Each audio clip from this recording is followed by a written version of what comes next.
पहले डालेंगे दिल्ली सल्तनत।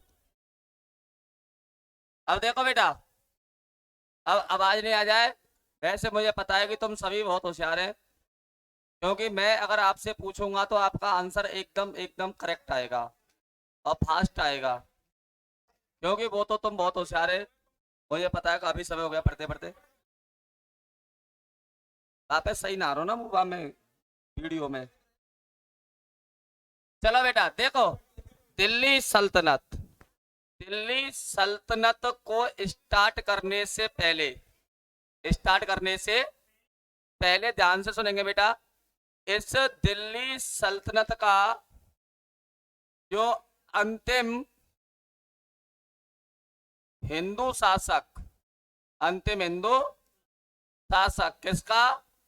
दिल्ली सल्तनत का अंतिम यानी लास्ट जो हिंदू शासक है वो माना गया है पृथ्वीराज चौहान को। इसे पृथ्वीराज चौहान को, किसको माना गया है? पृथ्वीराज चौहान को। बैठ जा बेटा, आवाज नहीं। पृथ्वीराज चौहान। अब हम यहां से आगे चलते हैं बेटा, ध्यान से सुनना। ये जो पृथ्वीराज चौहान है, पृथ्वीराज चौहान है, ये कौन से वंश के राजा थे? चौहान वंश के राजा थे पृथ्वीराज चौहान। पृथ्वीराज चौहान, इनके पिता, पृथ्वीराज चौहान के पिता जो थे वो थे सोमेश्वर चौहान। कौन थे? सोमेश्वर चौहान। और ये सोमेश्वर चौहान है, ये कहाँ के राजा थे? अजमेर के। हाँ अभी इनको तो ना रहो पला इनको हमें। अब ये 2-3 दिन तुम्हारी मेहनत रखी है, क्यों रखी है? यूं तो रखी है ये सब बराबरी में आ जाए, जिनको एरो इनको रिवीजन है जाए और जिनको ना एरो इनके है जाए, ठीक इसीलिए तो रखी गई है। अजमेर। अब सुनो बेटा ध्यान से, पृथ्वीराज चौहान के पिता जो थे ये सोमेश्वर चौहान थे, और सोमेश्वर चौहान अजमेर राजस्थान के राजा थे। आगे राजा थे, अजमेर राजस्थान के राजा थे सोमेश्वर चौहान। ठीक। अब सोमेश्वर चौहान जो अजमेर के राजा थे, और सोमेश्वर चौहान की पत्नी यानी पृथ्वीराज चौहान की माँ, पृथ्वीराज चौहान की माँ, उनका नाम था कपूरी देवी। क्या नाम था? कपूरी। अब ये जो कपूरी देवी है, ये दिल्ली के शासक, दिल्ली के शासक यानी दिल्ली के राजा, दिल्ली के राजा महाराजा अनंगपाल, महाराजा अनंगपाल तोमर की थी लड़की। अनंगपाल तोमर की लड़की थी कपूरी देवी। इनके एक ही संतान थी, एक ही संतान थी जिनका नाम था कपूरी देवी। कपूरी देवी का विवाह अजमेर के राजा सोमेश्वर चौहान के साथ हुआ था, और इन्हीं से पुत्र पैदा हुआ था पृथ्वीराज चौहान। अब मैं पूछना चाहता हूं कि पृथ्वीराज चौहान का जन्म कब हुआ था? है बेटा, तुम पहली बार जवाब दे रही हैं, क्या बता रही बेटा? तुमने ना बताया, मैं जवाब तो करो, तुम्हें कैसे पता चल गई? जवाब तो मैंने कहा, तुम पहली बार आंसर दे रही हैं क्या?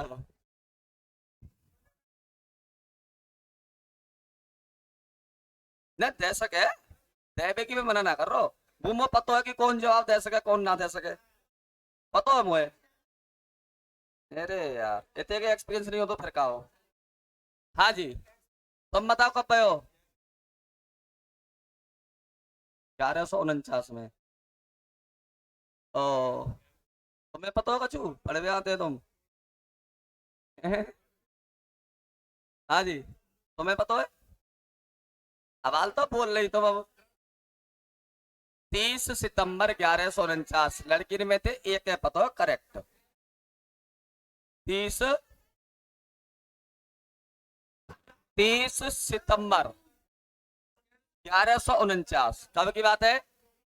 30 सितंबर 1149 को पृथ्वीराज चौहान का हुआ था जन्म। कहां पर? अजमेर के दुर्ग में, अजमेर के स्वर्ग में। अभी तो तुम्हारे तुम सिस्टम ही ना बैठ रहे हो, ना तुम सही ढंग से बैठ पा रहे, इत को घूम रहे, भ्रमण कर रहे हैं।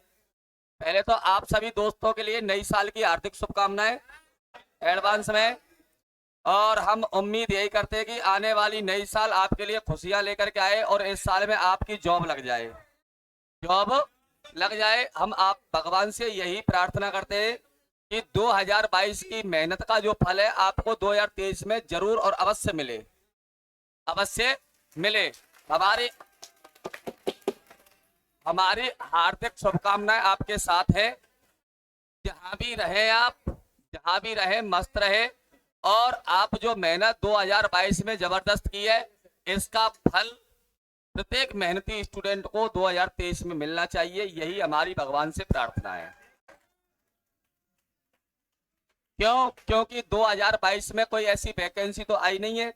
2022 देखते ही देखते पता नहीं कब निकल गई, लेकिन 2022 में आपने मेहनत बहुत अच्छी की है।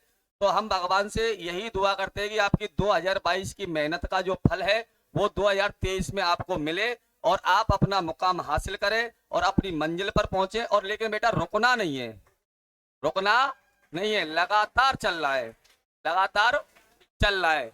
और फालतू की बातों पर ध्यान कम दें, पॉइंट टू पॉइंट, चाहे आप किसी से भी बात करें, पॉइंट टू पॉइंट बात करें, पॉइंट टू पॉइंट बात करें। खामा खाम की फालतू की बातों में आज के दौर में कोई निष्कर्ष नहीं है, ठीक? तो माइंड को खराब ना करें। अब सुनो बेटा, इधर आ जाओ। है बड़ी मीठी हंसी आ रही है तो बनने, अब सुन लो का तेरा हमारी। अब सुनो बेटा, अजमेर के राजा थे सोमेश्वर चौहान और इनको पुत्र प्राप्त हुआ था पृथ्वीराज चौहान। पृथ्वीराज चौहान का जन्म हुआ था 30 सितंबर 1149 को। तो अब पृथ्वीराज चौहान का जब जन्म हुआ था तो पृथ्वीराज चौहान का जन्म जो है सोमेश्वर चौहान और कपूरी देवी की शादी के 12 साल बाद हुआ था। कितने साल बाद? बड़ो लंबो गैप लगे हो, तो 12 साल काफी होते शादी होने के बाद। अब क्या है कि अजमेर में ये इंफॉर्मेशन फैला दी गई अजमेर साम्राज्य में कि भाई सोमेश्वर चौहान के कोई संतान तो है नहीं, तो इनका उत्तराधिकारी कौन होगा, कौन होगा। अब जो दास वगैरह, जो सेवक वगैरह होते, उन्होंने पूरे साम्राज्य में चर्चा फैला दी, क्योंकि तब तक पृथ्वीराज चौहान का जन्म नहीं हुआ था। अब चर्चा ये थी कि भाई अगर महाराज सोमेश्वर चौहान का जब निधन हो जाएगा तो उसके बाद अजमेर की शासन सत्ता को कौन संभालेगा, चारों तरफ। और ये अब टेंशन का विषय बन गया। सोमेश्वर चौहान को टेंशन की, यार मेरा कोई पुत्र नहीं है तो मेरा उत्तराधिकारी कौन होगा, मैं अपना साम्राज्य किसे सौंप करके जाऊंगा। लेकिन भगवान ने इनकी आखिर का लास्ट एंड फाइनल सुन ली और 12 वर्ष शादी होने के बाद इनको 1149 में पुत्र पैदा हुआ। और पुत्र नहीं, एक हीरा प्राप्त हुआ इन्हें। क्या प्राप्त हुआ? हीरा प्राप्त हुआ, हीरा पुत्र प्राप्त हुआ, जो दिल्ली सल्तनत का एक वीर योद्धा के रूप में आगे चल करके जाने गए।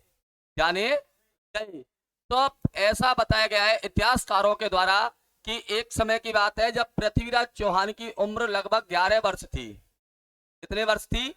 11 वर्ष की उम्र में पृथ्वीराज चौहान ने गुजरात के पराक्रमी शासक को पराजित किया था। तो गुजरात का पराक्रमी शासक कौन था? भीमदेव। इसको भीमदेव, राजा भीमदेव को कितने वर्ष की उम्र में इन्होंने हराया था? 11 वर्ष की उम्र में पृथ्वीराज चौहान ने गुजरात के पराक्रमी शासक भीमदेव को हरा दिया था।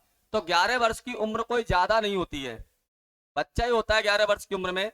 लेकिन 11 वर्ष की उम्र में इतने शक्तिशाली राजा को हराना, इसका मतलब है चारों तरफ इनकी वीरता के चर्चे जो है प्रारंभ हो गए। इतिहासकारों के द्वारा बताया गया है कि पृथ्वीराज चौहान के पास एक ऐसी कला थी जो उस समय किसी दूसरे राजा के पास नहीं थी। बताया गया है कि पृथ्वीराज चौहान को शब्द भेदी बाण का बहुत अच्छे से मतलब ज्ञान था। शब्द भेदी बाण का मतलब है कि आवाज के साथ ही निशाना लगा देना, जो किसी समय पर दशरथ के पास थी, कुरुक्षेत्र के युद्ध में भगवान श्री कृष्ण के पास थी, भगवान श्री राम के पास थी। यानी शब्द भेदी बाण का अनुभव यानी ज्ञान। इन राजाओं के पास था। अब यही ज्ञान जो है वो पृथ्वीराज चौहान के पास भी था, पृथ्वीराज चौहान के पास भी था। अब धीमे धीमे जब इसकी वीरता के चर्चे चारों तरफ स्टार्ट हुए फैलना पृथ्वीराज चौहान की, तो इसकी वीरता के चर्चे किसको सुनाई दिए? महाराजा अनंगपाल को।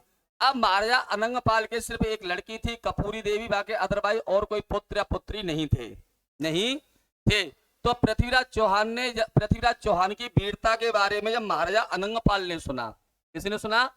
अनंगपाल ने सुना। तो अनंगपाल जो ये कहाँ के शासक थे? दिल्ली के शासक थे। कहाँ के शासक थे? दिल्ली के शासक थे महाराजा अनंगपाल। जब तुम मत बोलो भाई साहब, क्योंकि बहुत इनके कानून में दिक्कत आ रही है। तो महाराजा अनंगपाल जो दिल्ली के राजा थे, तो महाराजा अनंगपाल ने पृथ्वीराज चौहान की वीरता के बारे में सुना, तो इन्होंने एक दिन अपने दामाद और अपनी लड़की से मिलने का मतलब निश्चय किया कि मैं अपने दामाद और अपनी लड़की कपूरी देवी से अजमेर जाकर के मुलाकात करूंगा, और मैं चाहता हूं कि मेरे मरने के बाद दिल्ली की जो शासन सत्ता है मैं अपने दोहित्र मतलब देवता, भाई देवता ही तो लगा महाराजा अनंगपाल का पृथ्वीराज चौहान, दोहित्र के हाथों में सौंप कर जाऊं। क्यों? क्योंकि पृथ्वीराज चौहान एक बहुत ही पराक्रमी शासक है जिसकी वीरता के चर्चे आज की डेट में चारों तरफ फैले हुए हैं। तो दिल्ली को जो सुरक्षा प्रदान कर सकता है वो पृथ्वीराज चौहान कर सकता है। कौन कर सकता है? हालांकि दिल्ली की शासन सत्ता अगर महाराजा अनंगपाल चाहते तो कन्नौज के राजा जयचंद को भी दे करके जा सकते थे। किसको देकर जा सकते?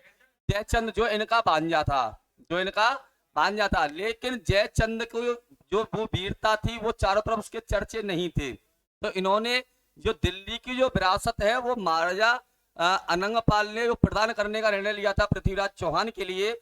तो ऐसे भी कह सकते हैं कि दिल्ली की शासन सत्ता पृथ्वीराज चौहान को एक गिफ्ट के उपहार के रूप में मिली थी, उपहार के रूप में मिली थी, वो वीरता के कारण। किसके कारण? वीरता के कारण। अब एक दिन महाराजा अनंगपाल जो है ये अजमेर गए। कहाँ गए? अजमेर गए, और अजमेर जाने के बाद कपूरी देवी और इन्होंने सोमेश्वर चौहान से मुलाकात की। सोमेश्वर चौहान से मुलाकात की। कहां से गए? ये दिल्ली से गए। कहां पर गए? अजमेर गए। कहां गए? अजमेर। दिल्ली से चल के अजमेर आए कौन? महाराजा अनंगपाल। यहाँ पर इन्होंने अजमेर में सोमेश्वर चौहान और कपूरी देवी से मुलाकात की, और मुलाकात करने के बाद इन्होंने निर्णय लिया कि जब मेरी निधन हो जाएगा, जब मेरा निधन हो जाएगा, तो मैं चाहता हूं कि मेरी मृत्यु के बाद दिल्ली की जो शासन सत्ता है, दिल्ली की जो शासन सत्ता है वो पृथ्वीराज चौहान संभाले। कौन संभाले?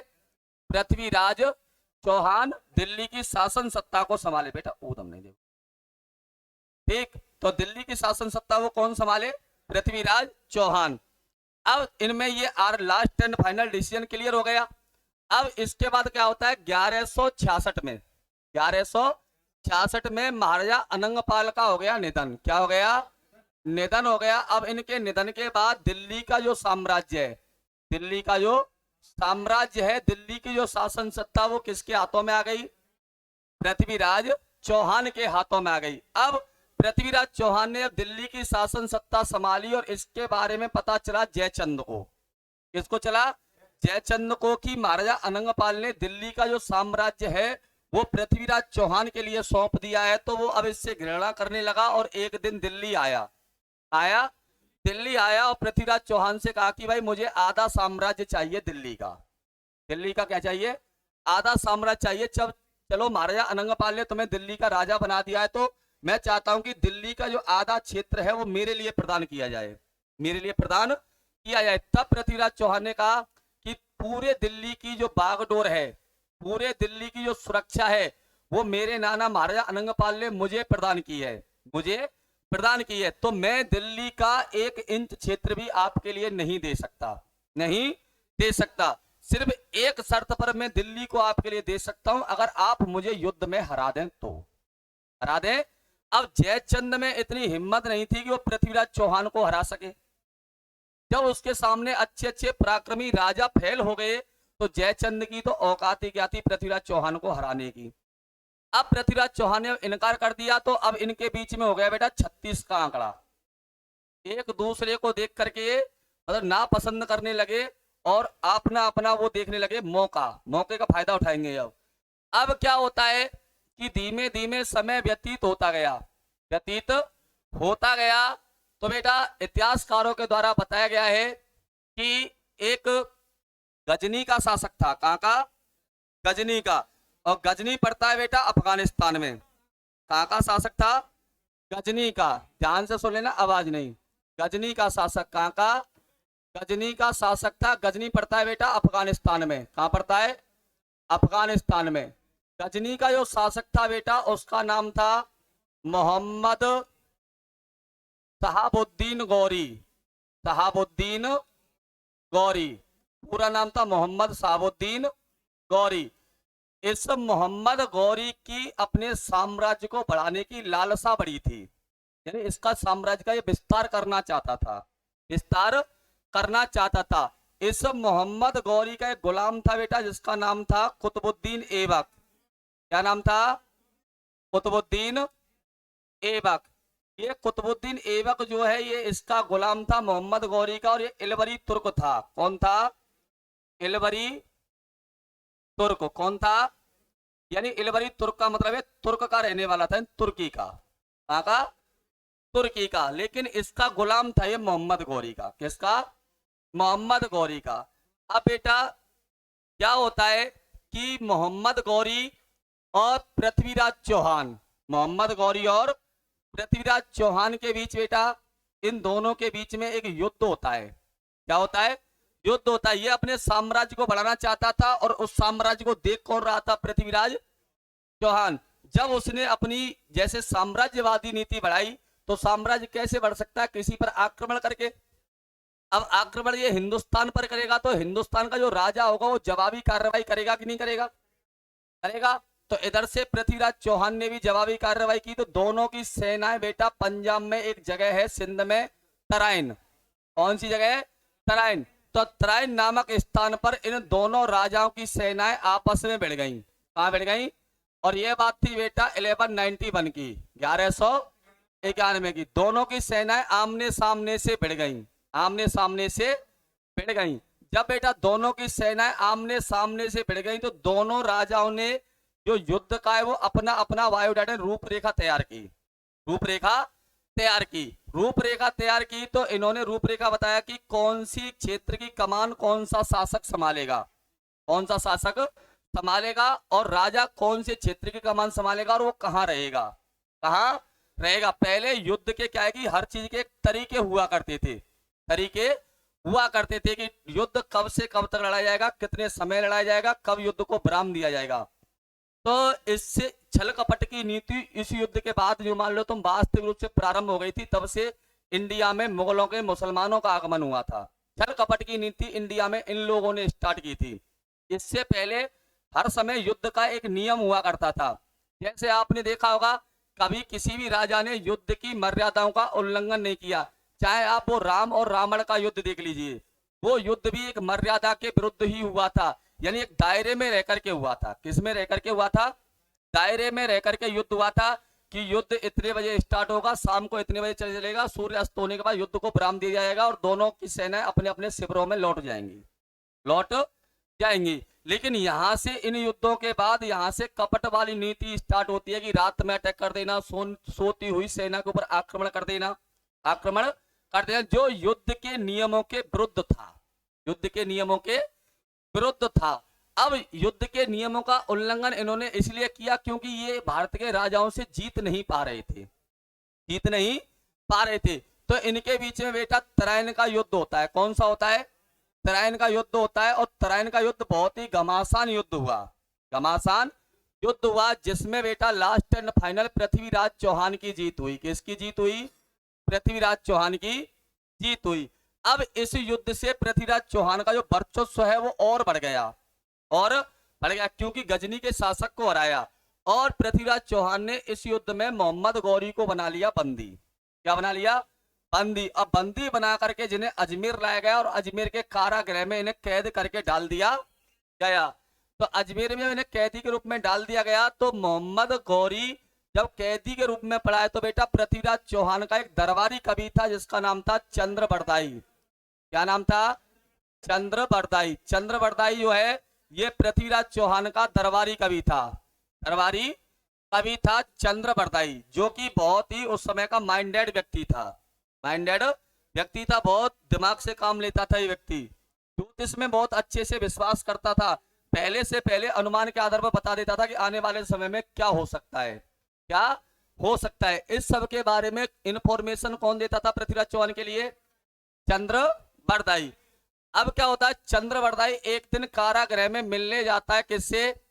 मोहम्मद गौरी से। मोहम्मद गौरी से। तब मोहम्मद गौरी ने चंद्रबरदाई से कहा, चंद्रबरदाई से कहा कि तुम्हारा जो राजा है पृथ्वीराज चौहान, वो मुझे मृत्यु दंड क्यों नहीं देता, मुझे कैद करके क्यों रखा हुआ है, कैद करके क्यों रखा हुआ है। ये बात किसने कही? पृथ्वीराज चौहान के कवि से कही थी, चंद्रबरदाई से किसने? मोहम्मद गौरी ने। मोहम्मद गौरी ने। अब चंद्रबरदाई ने कहा कि आपकी मृत्यु का समय अभी निश्चित नहीं है, आपकी मृत्यु का जो समय है, जो योग है, वो अभी नहीं बन रहा है। तो मानिए कब बनेगा, कब बनेगा मृत्यु का योग? माने मृत्यु का योग तब बनेगा आपकी का, जिस स्थान पर, जिस पोजीशन पर अब तुम है, इस पोजीशन पर किसी समय पर आने वाले समय में पृथ्वीराज चौहान होगा। कौन होगा? पृथ्वीराज चौहान होगा, और तुम पृथ्वीराज चौहान के स्थान पर होंगे। तब पृथ्वीराज चौहान के हाथों से तुम्हारी मृत्यु होगी। मानिए ऐसा असंभव है, ऐसा असंभव है, ऐसा असंभव नहीं, यही संभव है और यही सत्य है, यही संभव है और यही सत्य है। अब क्या होता है, एक दिन मोहम्मद गौरी को पृथ्वीराज चौहान के दरबार में पेश किया जाता है। तो पृथ्वीराज चौहान से मोहम्मद गौरी ने खुद ये कहा था कि भाई तू मुझे मृत्यु दंड दे दे, तू मुझे इतनी यातनाएं ना दे, मैं यातनाएं झेल करके मैं बहुत परेशान हूं, इससे तो यही है कि तू भाई मुझे मार मूर दे, मेरा कंटे कट जाएगा। नहीं तो अगर तू मुझे इसी तरह रखता रहा और मैं अगर बच गया, तो आने वाले समय में तेरे लिए बहुत बुरा हो सकता है, बहुत बुरा हो सकता है। पृथ्वीराज चौहान ने कहा कि मैं तुझे एक मौका और देता हूं, एक मौका और देता हूं, और तू अगर मेरा कुछ बिगाड़ सकता है तो बिगाड़ के दिखाना। तो पृथ्वीराज चौहान ने मोहम्मद गौरी को घोड़ा, अंग वस्त्र, पूरे कपड़े वपड़े प्रदान करके उसे बाई इज्जत वहां से विदा कर दिया। बन तू गजनी वापस जा सकता है। अब मोहम्मद गौरी ने कहा कि तू ये बहुत गलत कर रहा है, इतिहासकारों के अनुसार बहुत गलत कर रहा है, तू मुझे जीवित छोड़ करके, जीवित छोड़ करके। लेकिन पृथ्वीराज चौहान ने इसे एक मौका और दे दिया। अब वहां से गौरी चला गया, गौरी वापस गजनी चला गया। कहां चला गया?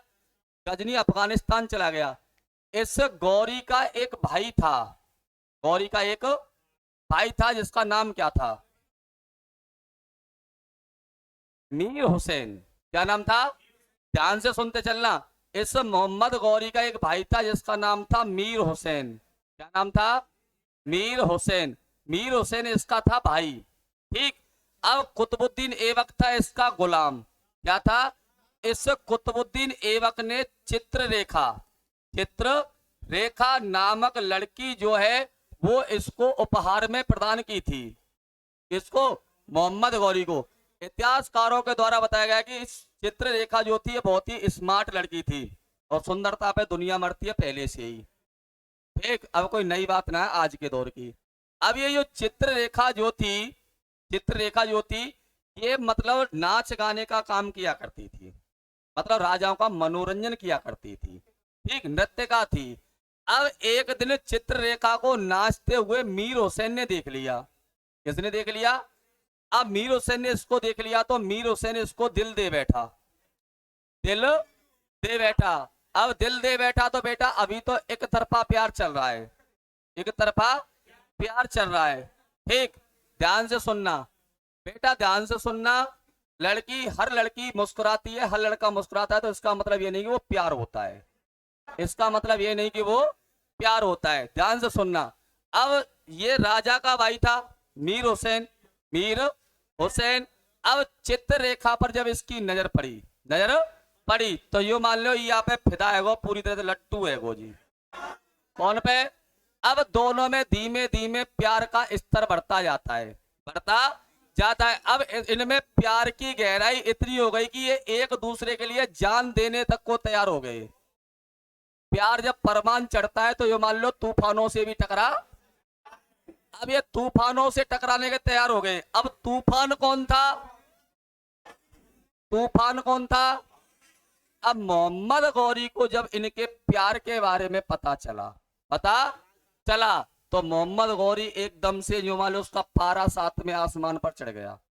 मान के यार जाते मेरो संग रह रही है, नाच गानों कर रही है, दरबार में रह रही है, और जी मेरो भाई और याते प्यार कर रहा हो, यार मेरी शासन सत्ता को ठेस पहुंचेगी या नाच गाने वाली से शादी कर रहा है एक शासन का राजा, वो शासन एक राजा का भाई।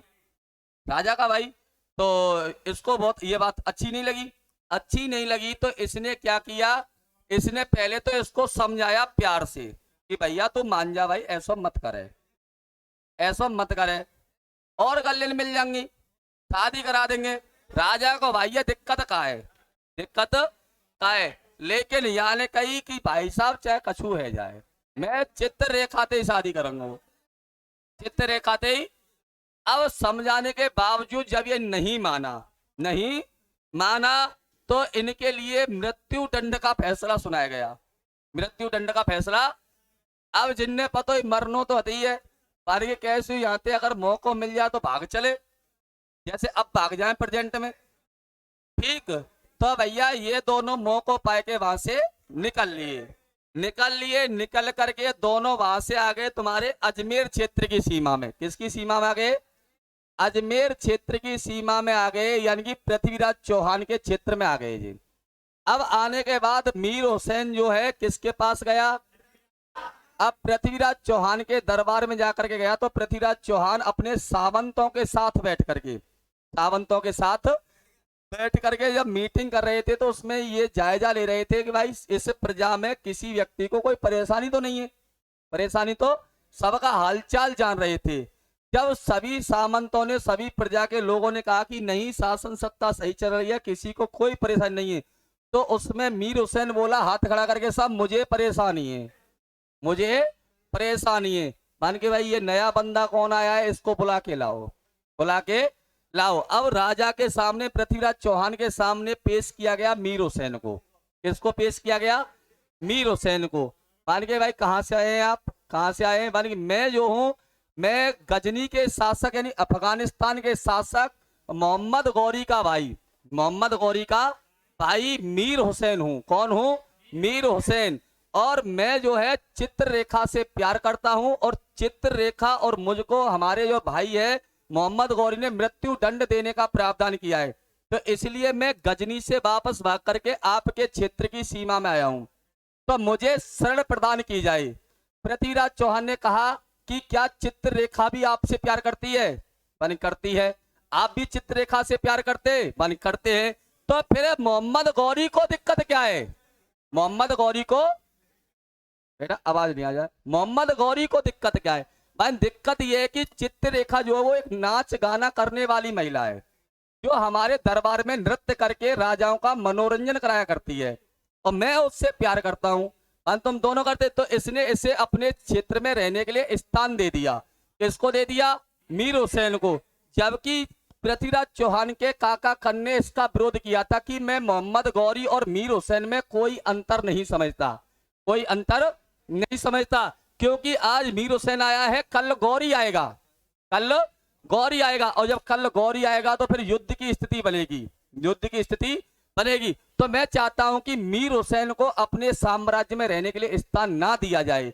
तब पृथ्वीराज चौहान ने कहा था कि नहीं, ये हमारी शरण में आया है और ये हमारा शरणार्थी है, इसने हमारी शरण लिया और इसे सुरक्षा प्रदान करना हमारा धर्म है। तब पृथ्वीराज चौहान ने कहा था कि पृथ्वीराज चौहान धर्म के लिए जिया है और धर्म के लिए ही मरेगा। ये बात किसने कही थी? पृथ्वीराज चौहान ने। अब इसको अपने दरबार में रहने के लिए स्थान दे दिया। अब इस बात का पता चला मोहम्मद गौरी को। किसको पता चला? मोहम्मद गौरी को। तो मोहम्मद गौरी को इसके बारे में पता चला कि मीर हुसैन को अजमेर के राजा पृथ्वीराज चौहान ने अपने साम्राज्य क्षेत्र में रहने के लिए जो स्थान दिया है, तो मीर हुसैन को वापस गौरी के लिए वापस कर दे। तब उसने अपने गुलाम कुतुबुद्दीन ऐबक को अजमेर भेजा पृथ्वीराज चौहान के पास। किसके पास भेजा? पृथ्वीराज चौहान के पास। लेकर के ये आया, यहां से कौन आया? कुतुबुद्दीन ऐबक, जो मोहम्मद गौरी का गुलाम था। लेकिन यह सबसे बड़ी इंपॉर्टेंट बात ये थी, जब कुतुबुद्दीन ऐबक अजमेर आया था, तब कुतुबुद्दीन ऐबक ने पृथ्वीराज चौहान के लिए एक मतलब क्या कहें लॉलीपॉप दिया था। क्या दिया था? अब लॉलीपॉप क्या था कि आप मीर हुसैन को गौरी के लिए वापस कर दें और आप चाहें तो चित्ररेखा को अपनी दासी बना सकते हैं, चित्ररेखा को अपनी दासी बना सकते हैं। तब पृथ्वीराज चौहान ने कहा था कि ना तो मैं चित्ररेखा को अपनी दासी बनाऊंगा और ना ही मैं मीर हुसैन को अपने क्षेत्र से वापस जाने के लिए कहूंगा। तब गौरी ने कहा कि इसका नतीजा बहुत भयंकर होगा, बहुत भयंकर होगा, युद्ध भी हो सकता है, माने भयंकर होगा, युद्ध हो सकता है, तो इसके लिए मैं तैयार हूं, इसके लिए मैं तैयार हूं, लेकिन मैं अपने साम्राज्य यानी अपने क्षेत्र से इसको भगा नहीं सकता। अब दूसरी बात यह कि जब समय धीमे धीमे गुजरता गया तो अब इस स्टोरी में थोड़ा सा मुड़ाव आता है। क्या आता है? एक कन्नौज का राजा था जयचंद। कहाँ का? कन्नौज का राजा था जयचंद। कन्नौज पड़ता है उत्तर प्रदेश में। कहाँ पड़ता है? दिल्ली के निकट है। कन्नौज का राजा था जयचंद और जयचंद की लड़की थी संयोगता। कौन थी? अब इस संयोगता ने पृथ्वीराज चौहान की, संयोगता ने पृथ्वीराज चौहान की वीरता के कहानियां सुनी थी, कहानियां सुनी थी। अब कहानियां सुनी थी तो संयोगता मन ही मन में पृथ्वीराज चौहान से प्यार करने लगी। क्या करने लगी? अब यहां भी एक तरफा प्यार चल रहा है संयोगता, लेकिन जब जयचंद की लड़की संयोगता के बारे में, आवाज नहीं आ जाए बेटा, जयचंद की लड़की संयोगता के बारे में जब पृथ्वीराज चौहान को पता चला कि संयोगता वाकई में सुंदर है और मुझसे प्यार करती है, प्यार करती है, तो बेटा अब इन दोनों के बीच में लेटर लिखना स्टार्ट होता है। क्या होता है? पहले पहले बेटा फोन तो थे नहीं कि ले नंबर और दे नंबर और टिक टिक टिक चल रही है रात भर। पहले ये वाला तो कोई सिस्टम था नहीं। पहले क्या था कि चिट्ठी लिखी जाती थी। चिट्ठी कल भी मैंने तुम्हें बताया होगा कि इंडिया में सबसे पहले टेलीग्राम लाइन सेवा की स्टार्टिंग लॉर्ड डलहौजी के कार्यकाल में हुई थी 1852 में, 1862 में। कब हुई थी? 1852 में। अब संयोगता भी इससे प्यार करने लग गई बेटा। अब संयोगता प्यार करने लग गई तो इधर से संयोगता लेटर लिख के भेज रही है, तो वो किसके पास जा रहा है? पृथ्वीराज चौहान के पास। किसके पास? पृथ्वीराज चौहान के पास। ध्यान से सुन लेना। अब लेटर यहां से लिख के जा रहा है किसके पास? अब पृथ्वीराज चौहान का दरबारी कवि कौन है? चंद्र बरदाई। अब चंद्र बरदाई जो है ये कवि था। कौन था? कवि था। अब पृथ्वीराज चौहान को वो लेटर को पढ़ के कौन सुनाएगा? अब चंद्र बरदाई जब लेटर को सुनाता था पढ़ करके, तो उसमें 4 लाइन अपनी कविता की ओर जोड़ देता था, जिससे कि पृथ्वीराज चौहान अपनी मूंछों पर अंटा देना स्टार्ट कर देता था। ठीक मानिए यार, ये तो बहुत प्यार करती है। अब इनके जयचंद यार तू भी एक लेटर लिख दे, तू भी एक लेटर लिख दे। अब पृथ्वीराज चौहान के कहने पर लेटर लिख रहा है कौन? पृथ्वीराज चौहान के बिना पूछे 4 लाइन अपनी कविता की और जोड़ दी में। अब ये लेटर जा रहा है किसके पास? संयोगता लेटर को पढ़ के खुश खुश। अब दोनों में भाई साहब प्यार इतना हो गया कि साथ में आसमान पर चढ़ गया। अब इस प्यार के बारे में पता चलता है जयचंद को। किसको पता चलता है? जयचंद इनके बीच में आके खड़ा होगा। जब जयचंद को इनके प्यार के बारे में पता चला तो जयचंद ने क्या किया? जयचंद ने क्या किया कि पृथ्वीराज इसकी संयोगता का स्वयंवर का आयोजन किया। किसका आयोजन किया? और इससे कहा कि तू भाई उससे प्यार मत किया कर, क्योंकि वो हमारा दुश्मन है। क्या है? क्योंकि उसने दिल्ली की शासन सत्ता को हड़प लिया है, शासन सत्ता को हड़प लिया है। लेकिन ये बहुत बेरंट प्यार था, मरने मारने वाला प्यार था।